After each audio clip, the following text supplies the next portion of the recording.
Bonjour, aujourd'hui nous allons faire une lotte au poireau. Autrefois, la lotte s'appelait la baudroie. Pourquoi?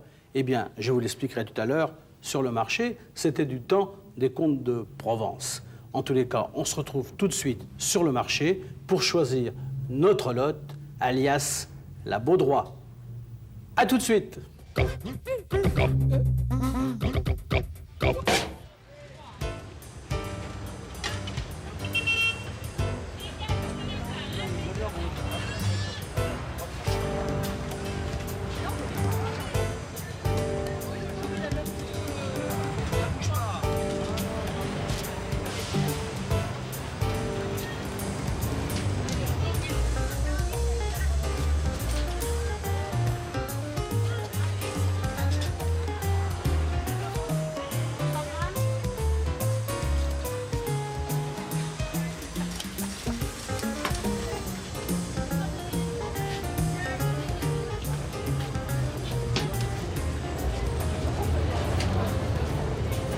Ça, ce sont des bébés lottes.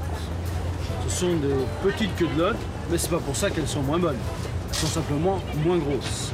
Mais la lotte, c'est un animal qui est beaucoup plus gros que ça, qui fait même 3 fois cette longueur, avec une tête absolument effarante. Et je vous avais promis une histoire, je vais vous la raconter. La lotte, dans l'ancien temps, ne s'appelait pas la lotte. On l'appelait, d'ailleurs on l'appelle toujours dans certains endroits, la baudroie. Et pourquoi ce nom disparu au fil des temps? Et ça remonte à une époque lointaine, à l'époque des comtes de Provence. Les comtes de Provence avaient des enfants, et des enfants qui mangeaient beaucoup de poissons.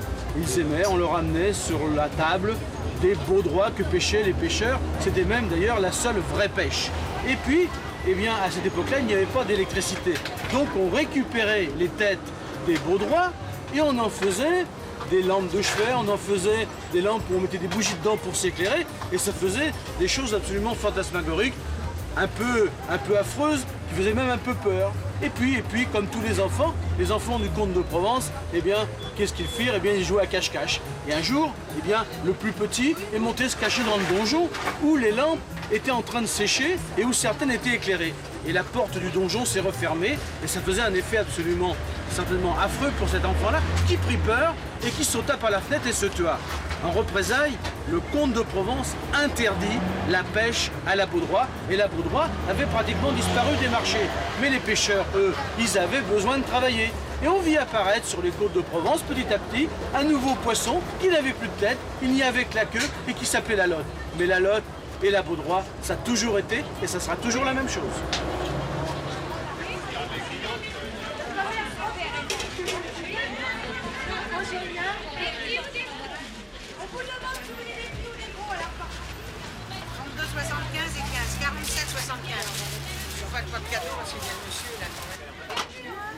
Une chose qui est très importante, c'est que dans la lotte, eh bien, tout se mange. Hein. Avec la chair, bien sûr, on peut faire des rôtis, on peut faire des petits morceaux, on peut faire frire, etc. Mais également avec les ailes, avec les raies, avec la queue, avec la peau, on peut faire une très bonne soupe de lotte. Tout ça, vous le mettez ça au four, vous le faites revenir un petit peu, vous rajoutez de l'eau, bien assaisonnée, vous mixez le tout et vous aurez une soupe absolument merveilleuse.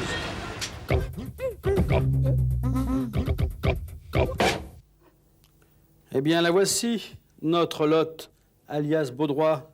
Regardez-la entière, la tête découpée, bien sûr, puisque je vous ai raconté la belle histoire. Elle était jolie, mon histoire, hein? Fallait la connaître. Bien, alors pour cette recette, qu'est-ce que j'ai besoin? Eh bien, j'ai besoin d'un corps de lotte que j'ai décortiqué, j'ai enlevé l'arête centrale, j'ai besoin de citron, j'ai besoin de tomates pour décorer, d'herbes également pour donner du goût, un petit peu de beurre, de l'huile d'olive, du poireau, du sel et du poivre. Bien, je vais donc maintenant la saler et la poivrer. Voilà, un petit peu de sel, un petit peu sur toutes les formes. Alors, je vous rappelle quand même que la lotte est un poisson blanc. Il a besoin d'être bien relevé pour avoir du goût. Voilà, un petit peu de poivre. Voilà. Et je vais maintenant envelopper le tout dans ma crépine de porc. Alors, si les gens qui aiment bien les choses relevées, on peut également mettre du lard fumé dedans. Et je peux vous dire que ça donne un goût assez extraordinaire. Il faut aimer le lard fumé. Elle peut être donc faite ou nature ou au lard fumé. Vous voyez, je fais donc ma petite paupiette, comme ceci. Voilà. J'ai mis des petites cordes, petites ficelles de cuisine pour bien la ficeler. Voilà. Et je fais un petit paquet. Voilà, j'en ai besoin que d'une. D'ailleurs, la deuxième, je ne sais pas pourquoi je l'avais mis là. Je vais donc faire un petit nœud, un contre-nœud, et hop.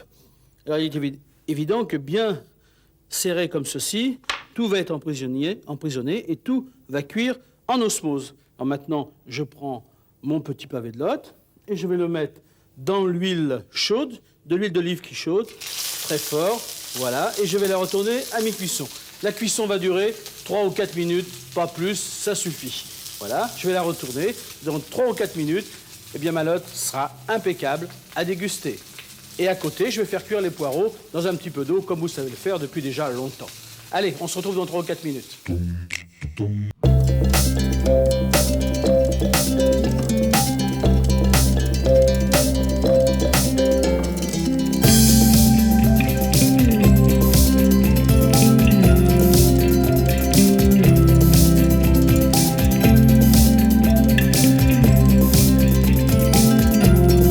La lotte est dorée, cuite sur toutes ses faces. Vous voyez, elle se coupe parfaitement. Voilà, je n'ai plus qu'à la prendre, la sortir. Voilà, et je la pose dans mon assiette. Voilà, je retire du feu, je coupe. Voilà, l'électricité coûte cher. Et je vais donc maintenant décorer mon plat. Vous voyez que ça fait un très très beau pavé, hein, sympathique. J'enlève la petite corde, petite ficelle qui me tient le tout. Voilà, parce que ça, je peux vous dire que ça ne se mange pas. Hein. J'ai préparé un petit décor que je mets de chaque côté. Voilà. On peut également d'ailleurs la faire cuire au four si jamais vous ne voulez pas la faire cuire dans la poêle. J'ai ici donc ma petite fondue de poireaux. Donc les poireaux, je les ai fait cuire tout simplement dans de l'eau ou dans de la vapeur. Je les ai ensuite découpés et mélangés avec un peu d'huile d'olive et quelques herbes. Vous voyez, c'est très très bon. Voilà, je mets donc ici mes petits poireaux. C'est très sain le poireau. On fait manger aux enfants.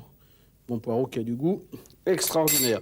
Et j'ai ici une sorte de pistou, c'est aussi de l'huile d'olive. L'huile d'olive est une huile très saine, non animale, végétale, donc parfaite. Et donc j'ai mélangé avec des herbes et qui va me faire mon petit décor de chaque côté. Voilà. Avouez que ça fait un plat copieux, sympathique.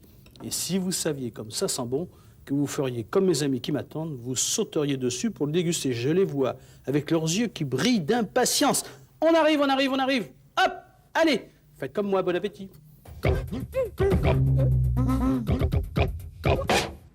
Me voici avec Israël. Israël règne sur le monde des épices dans son magasin depuis plus de 30 ans. Le monde des épices. Alors Israël, d'abord, merci de nous accueillir. Et là, je suis au rayon des huiles. Alors, pourquoi toutes ces huiles? Je suis sûr que vous, sur l'huile d'olive, vous en connaissez un grand rayon. Je connais un grand rayon, si vous voulez. Enfin, je fais venir des huiles d'un peu partout pour pouvoir satisfaire les clients qui ont des goûts différents. Il y a des huiles très fruitées, il y a des huiles moins fruitées, il y a des huiles qui ont un peu le goût d'amande, d'autres qui recherchent un petit goût de noisette. Et on recherche surtout des huiles avec peu d'acidité. Dites-moi, Israël, qu'est-ce que c'est qu'une huile d'olive? Comment la fait-on? Comment la fait-on? Eh bien, il faut d'abord cueillir les olives bien mûres.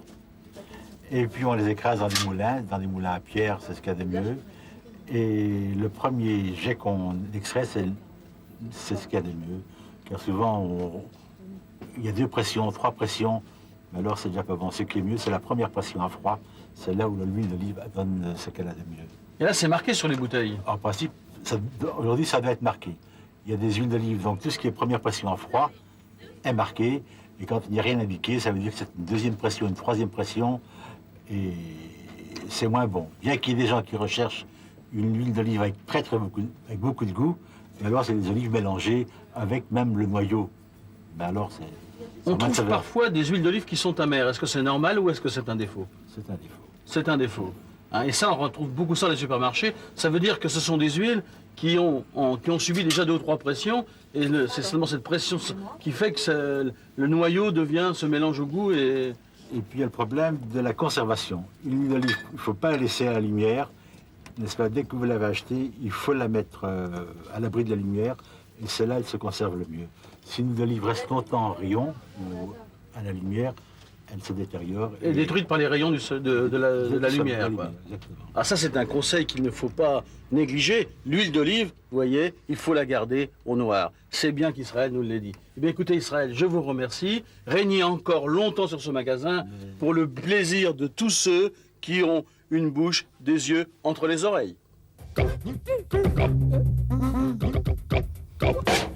Je suis le plus heureux des hommes. Regardez ma mine réjouie. En effet, non seulement je suis avec la plus belle des critiques gastronomiques de France et peut-être du monde, mais en plus, c'est son anniversaire. Bon anniversaire, Valérie. Je te fais un gros bisou. Et bravo pour tout ce que tu fais pour tous les chefs de France. Alors, on va en parler des chefs. De qui vas-tu nous parler aujourd'hui? Alors, c'est une petite surprise. Je vais parler de gens que tu aimes beaucoup. D'un restaurant qui s'appelle Le Yad. Ah oui, et là, tu me fais plaisir. Dont tu connais certainement et le chef Et toute l'équipe. et toute l'équipe. Puis en plus, on mange très très bien chez lui. Ah oui, et puis pour quel prix? 155 francs menu carte avec entrée, plat, dessert. Une dizaine de choix en entrée. Pareil pour les plats, idem pour les desserts. Donc je dois dire que c'est vraiment, pour moi, le meilleur rapport qualité-prix de Paris à l'heure actuelle. Avec des petits beignets d'avocat, donc tout croustillant, bien chaud, et l'intérieur, avec l'avocat frais, c'est un chaud-froid qui est vraiment très agréable. Et en plus, une note d'originalité.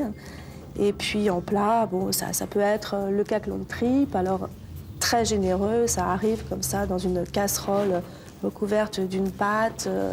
Enfin, c'est vraiment superbe. En plus, c'est très chaleureux parce que, bon, comme les tables sont assez serrées, ça donne une convivialité. Et puis là, il y a aussi deux salles, une fumeur, une non-fumeur. Et ça remporte un succès inouï, c'est plein tout le temps. Enfin bon, eux n'ont pas à subir les conséquences de la crise, en tout cas, et tant mieux pour eux. Ils sont dans un quartier déjà qui marche très bien, parce qu'il y a beaucoup de monde, mais en plus, ils font des choses qui sont remarquables. Et en plus, à 155 francs, où vous allez manger des repas avec 3 plats pour 155 francs. Il y a même souvent le potage sur la table et tout qu'on vous amène d'office. Ah, c'est génial. Et puis même les vins sont pas chers. Et du choix en plus, Oui, surtout il y a une beaucoup de carte choix. au moins une vingtaine ou une trentaine de plats, une dizaine de desserts. Tout est fait maison. Et j'ai connu Jean-Louis à une époque, il faisait même son pain. Il y a un pain absolument délicieux. C'est un bon, c'est un très bon, un super copain. Et moi, je l'aime beaucoup. En tous les cas, moi, je vous conseille, comme Valérie, d'aller à Le Yad. C'est rue Saint-Simon, hein, c'est ça? Rue Saint-Simon. Mais il faut quand même téléphoner pour réserver. Je ne connais pas le numéro de téléphone, mais vous le trouvez dans n'importe quel guide. C'est super sympa. Et je crois que Valérie a fait.